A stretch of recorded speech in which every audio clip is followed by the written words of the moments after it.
Ceci est une vidéo qui présente une activité faite en classe à l'aide de Plickers. Elle peut être fournie aux élèves absents pour les aider à rattraper le cours, mais elle peut être également utilisée comme outil de révision. Dans tous les cas, pour plus d'efficacité, après l'énoncé de la question, mettez sur pause afin de réfléchir, de trouver vous-même la réponse, puis ensuite vérifiez. Question 1. Laquelle des substances ci-dessous peut réagir en faisant une réaction de combinaison avec l'eau?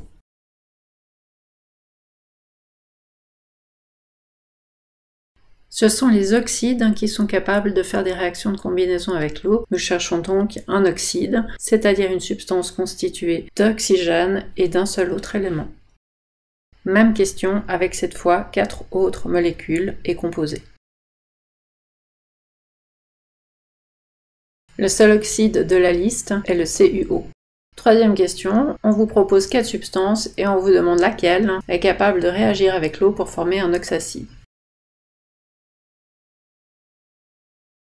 Ce sont les oxydes de non-métaux qui réagissent avec l'eau pour former des oxacides. Nous cherchons donc un oxyde de non-métal et nous avons ici le dioxyde de carbone. Quatrième question, on cherche cette fois une substance qui est capable de réagir avec l'eau pour former un hydroxyde. Ce sont les oxydes de métaux qui se combinent avec l'eau pour former des hydroxydes. Il y en a un ici, l'oxyde de calcium.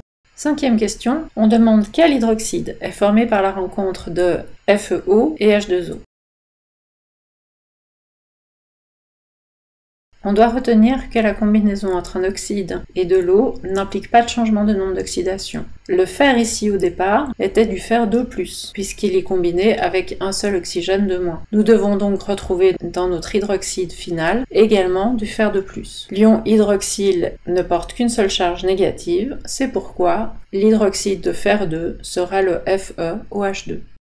Question suivante, à nouveau, on vous demande laquelle des substances proposées peut réagir en faisant une réaction de combinaison avec l'eau.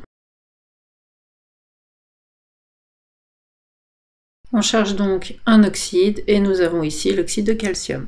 Septième question, on cherche une substance capable de se combiner avec l'eau pour former un hydroxyde.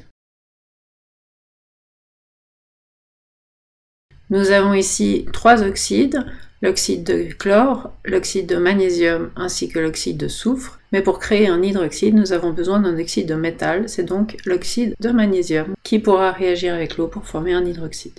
Huitième question, on demande quel hydroxyde sera formé par la rencontre de Mn2O3 et de l'eau. Comme la combinaison entre un oxyde et l'eau n'est pas une oxydoréduction, cela signifie que le manganèse ne doit pas changer de nombre d'oxydation. J'avais donc dans Mn2O3 du manganèse 3+, je vais donc devoir trouver dans mon hydroxyde également du manganèse 3+. Comme l'ion hydroxyle est 1-, il s'agit donc du MnOH3. Avant-dernière question, on nous demande quel oxacide sera formé si on fait barboter dans l'eau du N2O3.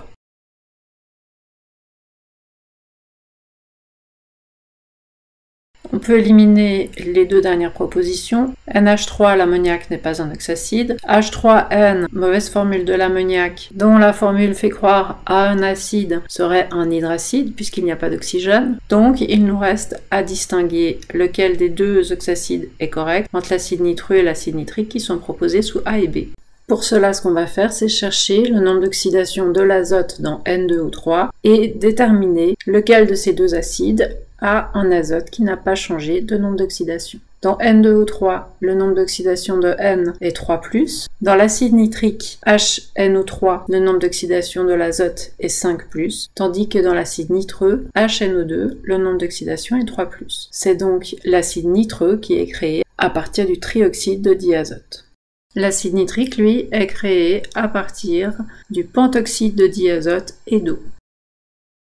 Dernière question, on demande quel oxacide sera formé si on met en contact du SO2 et de l'eau.